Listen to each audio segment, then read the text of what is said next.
I know you belong to somebody new, but tonight you belong to me.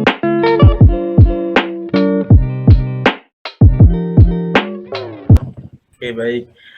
Assalamualaikum warahmatullahi wabarakatuh. Waalaikumsalam. Kami dari kelompok 1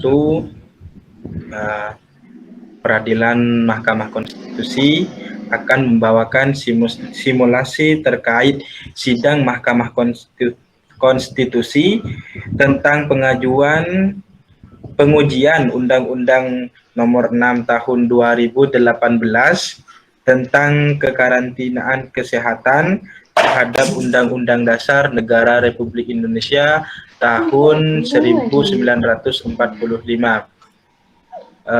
Terlebih dahulu kami dari kelompok 1 akan memperkenalkan identitas kami. Saya Farhan Kamil sebagai Hakim Ketua. Saya Bintang Ramadhani Subandi sebagai Hakim Anggota 1. Saya Muhammad Hanif Aliuddin sebagai Hakim Anggota 2. Saya Muhammad Javana Surya sebagai Hakim Anggota 3. Saya Muhammad Ridwan sebagai Hakim Anggota 4. Baik, saya Tirta Syarjaya sebagai Panitera. Saya Bagus Ahdi sebagai pemohon. Baik, itulah sedikit perkenalan dari kami kelompok 1 Peradilan Mahkamah Konstitusi. Untuk selanjutnya simulasi akan kami mulai. Silakan kepada yang bertugas untuk membuka sidang pada kesempatan kali ini.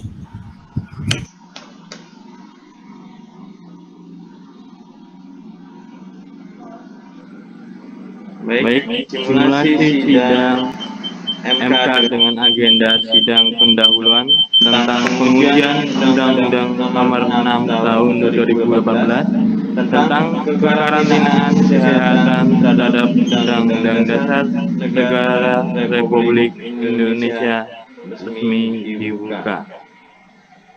Kepada pemohon kuasa dimohon memasuki ruangan sidang.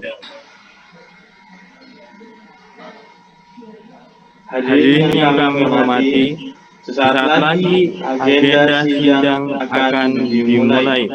Untuk itu akan kami bacakan tata tertib persidangan.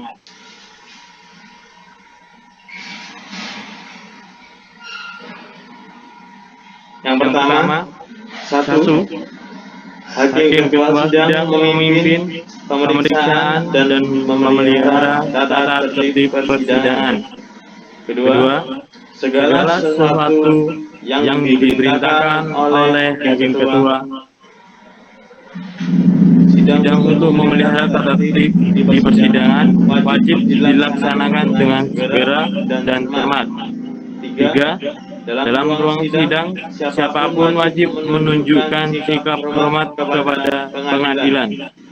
4. Siapapun dilarang membawa senjata api, senjata tajam, bahan peledak, atau alat maupun benda yang dapat membahayakan keamanan sidang, dan siapa yang membawa wajib menitipkan di tempat yang khusus disediakan untuk itu. 5. Siapapun dilarang melakukan perbuatan yang menimbulkan kegaduhan di dalam sidang pengadilan. 6. Siapapun yang di sidang pengadilan bersikap tidak sesuai dengan martabat pengadilan dan tidak mentaati tata tertib setelah mendapat peringatan dari hakim, Ketua sidang atas perintahnya yang bersangkutan dikeluarkan dari ruang sidang. 7. Dalam menjalankan tugas dan fungsinya, hakim atau peradilan bersifat mandiri. 8. Segala campur tangan dalam urusan peradilan oleh pihak lain di luar kekuasaan kehakiman dilarang kecuali dalam hal-hal sebagaimana dimaksud dalam Undang-Undang Negara Republik Indonesia tahun 1945. 9. Dalam hal pelanggaran tata tertib bersifat suatu tindak pidana, tidak mengurangi kemungkinan dilakukan penuntutan terhadap pelakunya. Baik, hadirin dimohon berdiri. Yang mulia majelis hakim dipersilakan memasuki persidangan. Baik, silakan duduk kembali.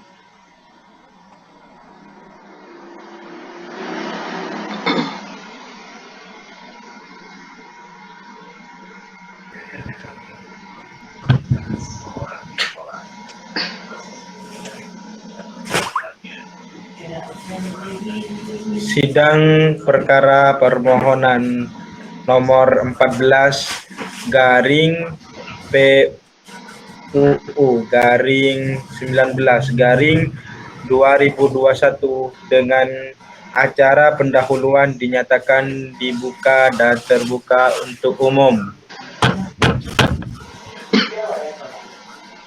Selamat siang bagi pihak pemohon, silahkan kepada pihak pemohon untuk memperkenalkan siapa yang hadir di sidang pendahuluan pada kesempatan kali ini.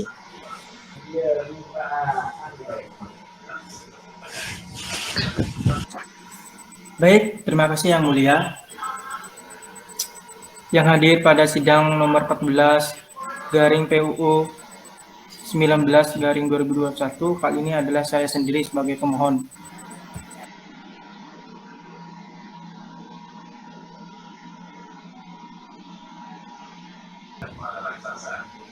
Jadi Bapak sendiri ya yang hadir tanpa memberikan kuasa terhadap pihak lain.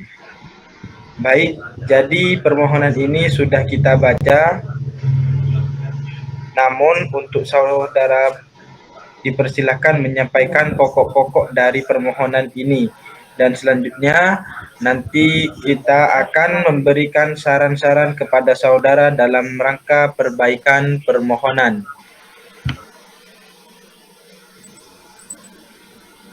Baik, terima kasih Yang Mulia. Sebelum saya menyampaikan permohonan, sebelumnya perkenankan saya untuk menyampaikan kedudukan saya sebagai pemohon. Yang pertama, Pasal 51 ayat 1 Undang-Undang Nomor 24 Tahun 2003 tentang Mahkamah Konstitusi menyatakan pemohon adalah pihak yang menganggap hak atau kewenangan konstitusionalnya dirugikan oleh berlakunya undang-undang, yaitu yang pertama perorangan warga negara Indonesia, yang kedua kesatuan masyarakat hukum adat, yang ketiga badan hukum publik atau privat atau lembaga negara. Penjelasan pasal 51 ayat 1 Undang-Undang Mahkamah Konstitusi yang dimaksud dengan hak konstitusional adalah hak-hak yang diatur dalam Undang-Undang Negara Republik Indonesia tahun 1945.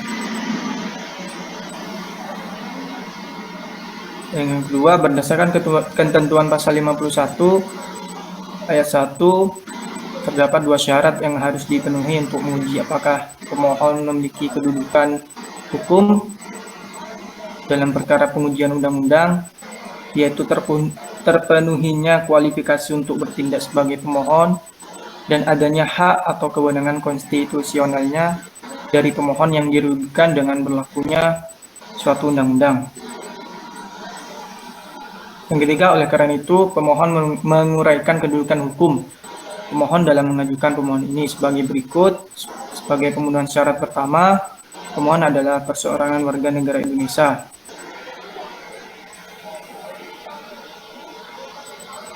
Dan yang terakhir,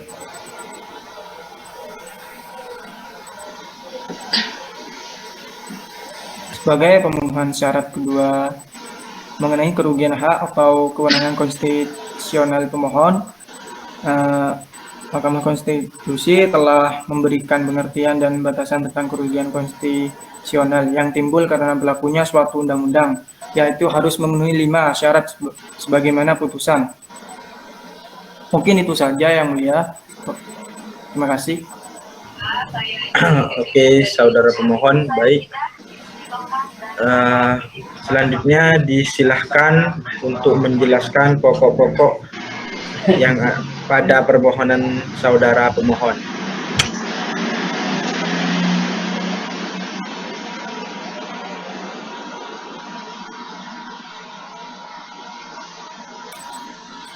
Baik yang mulia, alasan mohon diawali dengan rasa keadilan yang terusik. Pemohon lalu mencari tahu penyebab dari rasa keadilan yang terusik.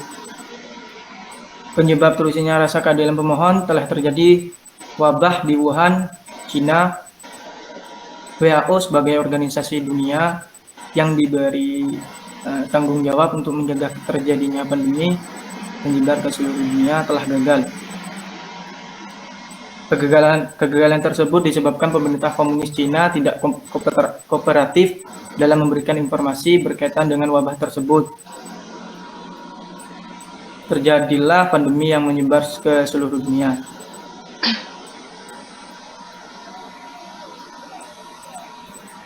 Disinformasi kemudian menyebabkan panik. Disinformasi dan panik tersebut sampai ke negara pemohon. Media mainstream di negara pemohon, sosial media, platform raksasa tersebut seperti Twitter dan Facebook. Pemerintah mengambil keputusan besar dipengaruhi oleh pemberitaan media, baik itu positif sebagai sumber informasi akurat maupun negatif dalam bentuk tekanan. Banyak pemerintahan di berbagai belahan dunia didasarkan oleh niat baiknya, ingin melindungi rakyatnya, kemudian mengambil keputusan berdasarkan disinformasi dan panik menyebar ke seluruh dunia, termasuk pemerintah di negara pemohon. Kebijakan yang diambil berdasarkan disinformasi dan tersebut yang kemudian menyebabkan terusiknya rasa keadilan pemohon. Pemohon mencoba mencari solusi bagaimana mengatasi permasalahan yang terjadi dengan harapan dapat mengulurkan tangan kepada pemerintah dan rakyat sebagai wujud nyata kecintaannya pada tanah airnya. Dalam penjelasan panjangnya, pemohon menjabarkan pentingnya menggunakan kesadaran, nalar, dan rasionalitas untuk mengatasi panik disinformasi agar dapat mengambil solusi kebijakan yang tepat dan terukur. Mungkin itu saja yang mulia.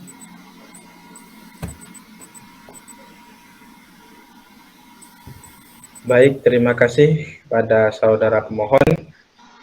Tiba saatnya untuk majelis panel akan memberikan nasihat-nasihat dalam rangka untuk memberikan kejelasan atau kelengkapan dari permohonan ini. Oleh karena itu, silakan saudara catat apa saja yang akan disampaikan oleh majelis panel. Yang pertama, dipersilahkan kepada Profesor Muhammad Javana. Terlebih dahulu, disilahkan. Terima kasih Prof. Farhan atas waktunya. Saya ingin bertanya kepada pemohon, apakah Anda mahasiswa dan sekarang angkatan berapa? Saya angkatan 2020 yang mulia. Baik, berarti sekarang telah memasuki tahun ketiga ya? Iya yang mulia. Di fakultas apa kalau boleh tahu? Fakultas Hukum dari UTM yang mulia. Oke, dengan posisi Anda sebagai mahasiswa, baru tahun ketiga ini, permohonan saudara sudah terbilang sangat bagus. Di kampus Anda, apakah terdapat mata kuliah hukum acara Mahkamah Konstitusi? Ada yang mulia. Baik, paling tidak Anda sudah lulus matkul tersebut, tetapi terdapat nilai A, B, atau C itu perkara yang lain. Yang kedua mengenai legal standing saudara. Yang pertama, Anda kan baru berandai-andai dengan kerugian yang akan terjadi, benar begitu? Benar Yang Mulia. Tetapi andai-andai dalam mengkonstruksikan legal standing itu adalah andai-andai yang dalam batas penalaran yang wajar. Dengan demikian, pemohon dalam pengujian undang-undang terhadap Undang-Undang 1945 harus menjelaskan terlebih dahulu mengenai kedudukan hukum yang telah Anda sebutkan tadi. Dan yang kedua yaitu harus adanya atau tidaknya kerugian hak dan atau kewenangan konstitusional yang diberikan oleh undang-undang yang diakibatkan oleh berlakunya undang-undang yang Anda mohonkan dalam pengujian kali ini. Bagaimana dimaksud yang tadi?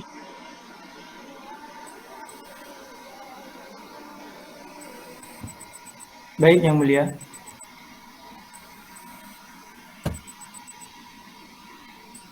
Baik, saya kembalikan kepada Yang Mulia. Terima kasih.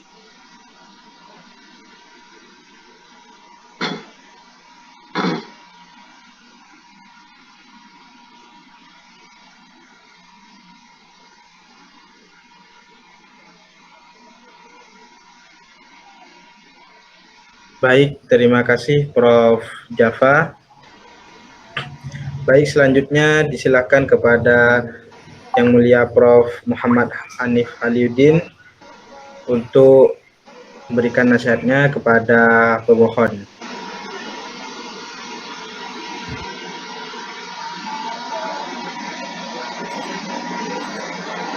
Baik, Yang Mulia Profesor Farhan Kamil, terima kasih.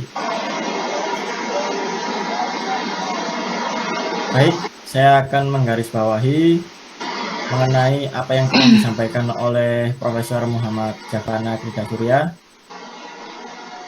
Sekarang saya ingin bertanya tentang apa yang disampaikan tadi. Anda memiliki dua posisi, yaitu satu, Anda sebagai warga negara kampus, dan juga Anda sebagai warga negara Republik Indonesia. Nah, apakah saudara sebagai warga negara Indonesia dibatasi hak berbicaranya? Tidak Yang Mulia.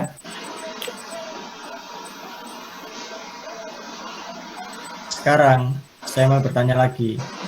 Sebagai mahasiswa, apa yang Anda ketahui tentang kedaulatan?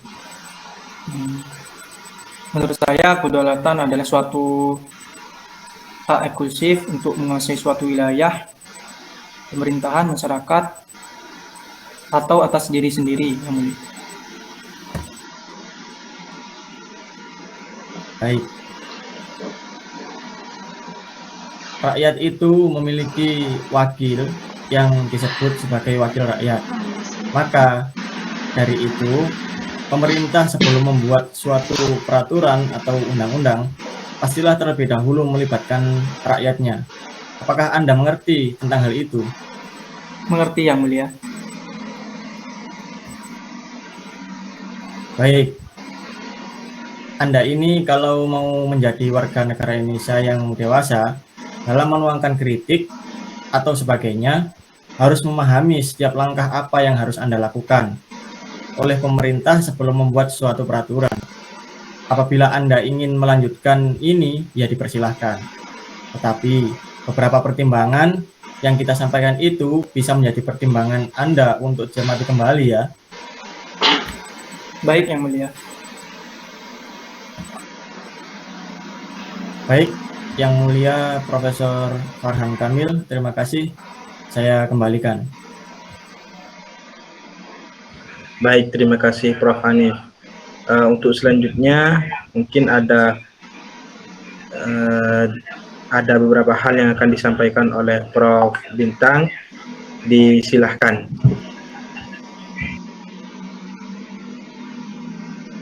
Baik, Yang Mulia Prof. Farhan Kamil, saya ucapkan terima kasih. Baiklah, saya akan bertanya tentang pernyataan pemohon. Menurut pernyataan pemohon, Pasal 10 ayat 1 Undang-Undang Nomor 6 Tahun 2018 tentang kekarantinaan kesehatan yang melanggar konstitusi karena menempatkan kekuasaan pemerintahan di atas kedaulatan rakyat. Benar begitu, pemohon? Benar, Yang Mulia. Tetapi hak-hak yang ditetapkan dalam konstitusi dilahirkan bukan oleh kekuasaan pemerintah, tetapi oleh kedaulatan rakyat, sehingga hak-hak tersebut tidak dapat diubah, dibatasi atau ditangguhkan oleh kekuasaan pemerintah, dalam hal ini pemerintah pusat. Baik, Yang Mulia. Dan selanjutnya mengenai permohonan pemohon adalah permohonan untuk menguji konstitusionalitas norma undang-undang dalam perkara Undang-Undang Nomor 6 Tahun 2018 tentang kekarantinaan kesehatan.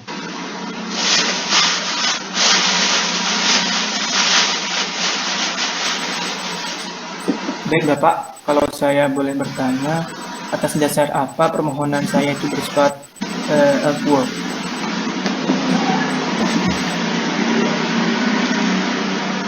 Permohonan Bapak bersifat akuo artinya dengan bersandar pada pasal 54 Undang-Undang Mahkamah Konstitusi, Mahkamah berpendapat tidak terdapat urgensi maupun kebutuhan untuk mendengar keterangan pihak-pihak sebagaimana disebut dalam pasal 54 Undang-Undang Mahkamah Konstitusi yang dimaksud.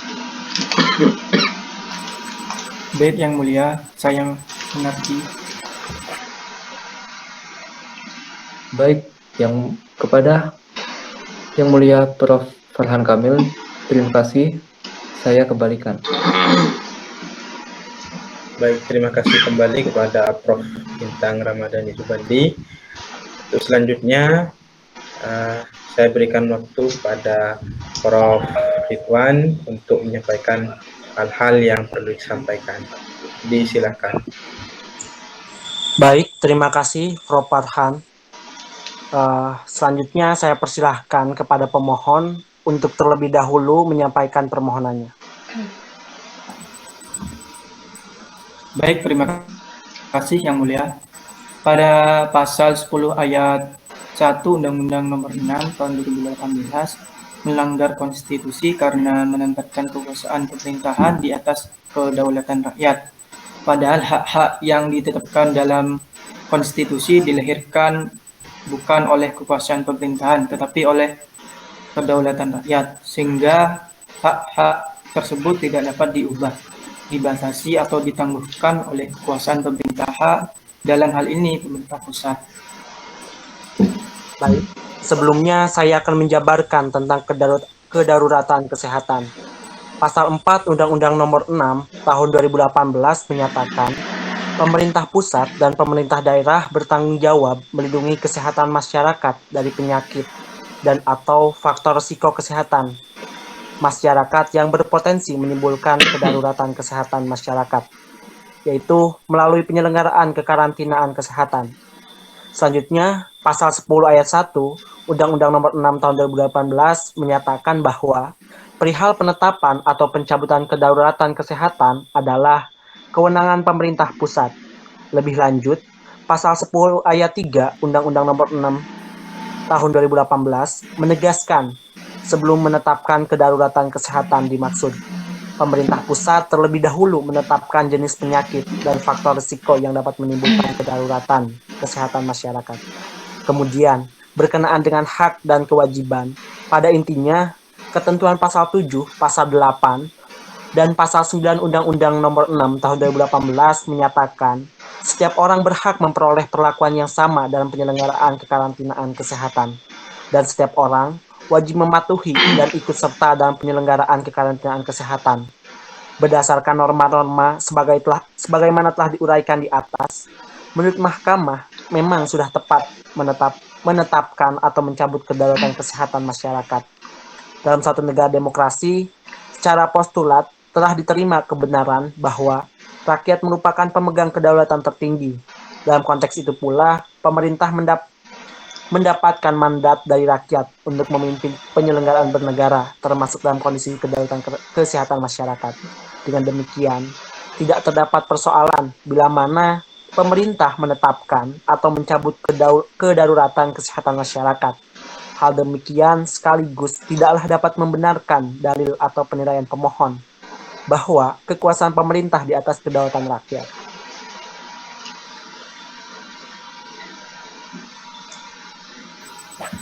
Lalu bagaimana dengan pasal 10 ayat 1 Undang-Undang Nomor 6 Tahun 2018 melanggar hierarki hukum yang diatur sebagaimana berdasarkan Undang-Undang Nomor 12 Tahun 2011 tentang pembentukan peraturan perundang-undangan, sebagaimana diubah dengan Undang-Undang Nomor 15 Tahun 2019 tentang perubahan atas Undang-Undang Nomor 12 Tahun 2011 tentang pembentukan peraturan perundang-undangan.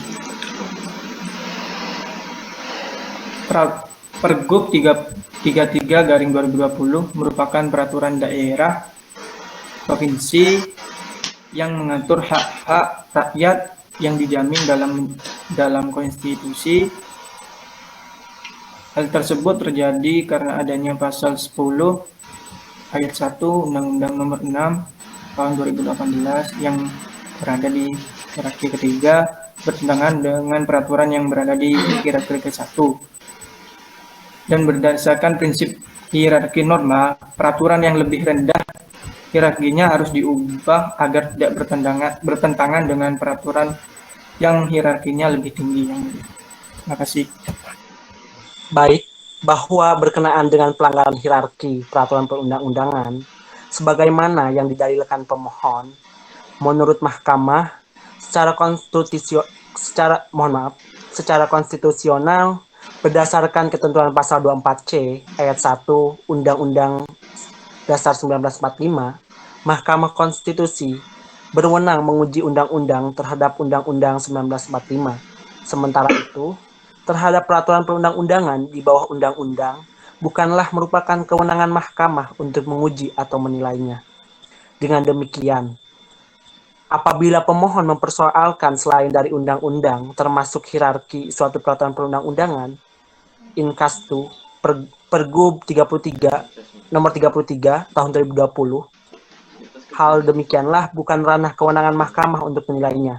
Sementara itu, berkenaan dengan dalil yang menuntut pemohon tidak melibatkan masyarakat dalam proses pembentukan perundang-undangan terhadap dalil demikian, baru dapat diketahui apabila terhadap pembentukan dimaksud dapat dilakukan pengujian secara formal sesuai dengan ketentuan yang berlaku.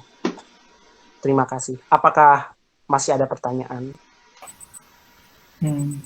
Mungkin itu saja yang mulia. Terima kasih.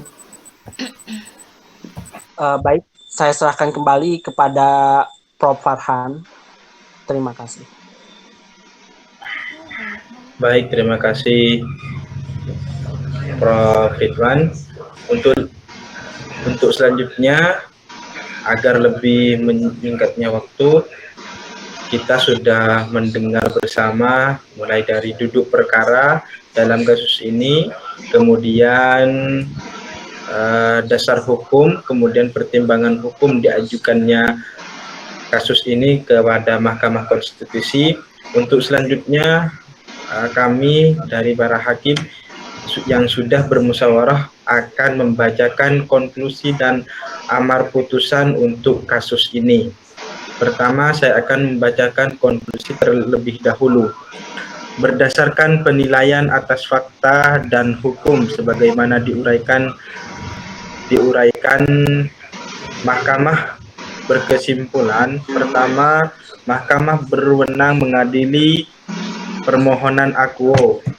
Kemudian yang kedua, pemohon memiliki kedudukan hukum untuk mengajukan permohonan akuo. Yang ketiga, permohonan pemohon tidak beralasan menurut hukum untuk seluruhnya. Berdasarkan Undang-Undang Dasar Negara Republik Indonesia tahun 1945,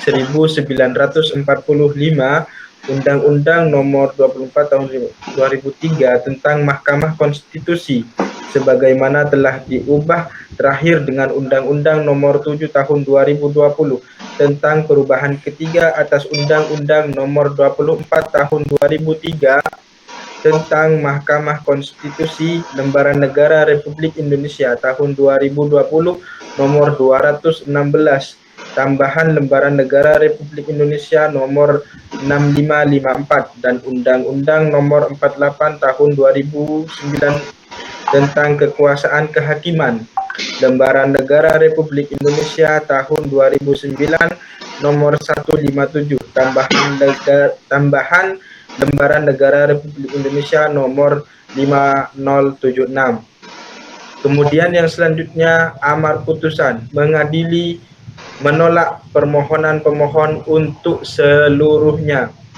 Demikian diputus dalam rapat permusyawaratan hakim oleh 9 hakim konstitusi pada hari Kamis tanggal 10 bulan Juni tahun 2020. Pada hari Selasa tanggal 29 bulan Juni tahun 2021 selesai diucapkan pukul 12.04 WIB oleh 9 hakim Mahkamah Konstitusi serta dihadiri oleh pemohon, Dewan Perwakilan Rakyat atau yang mewakili, dan Presiden atau yang mewakili. Ketua Mahkamah Konstitusi Farhan Kamil tertandatangani. Ketua Hakim Anggota 1 Prof. Bintang Ramadhani Subandi tertandatangani. Hakim Anggota 2 Prof. Hanif Aliuddin tertandatangani, dan Hakim Anggota 3 Prof. Muhammad Jafana Krida Surya tertandatangani, dan Hakim Anggota 4 Prof. Muhammad Ridwan tertandatangani. Untuk itu dalam perkara ini dapat dinyatakan selesai.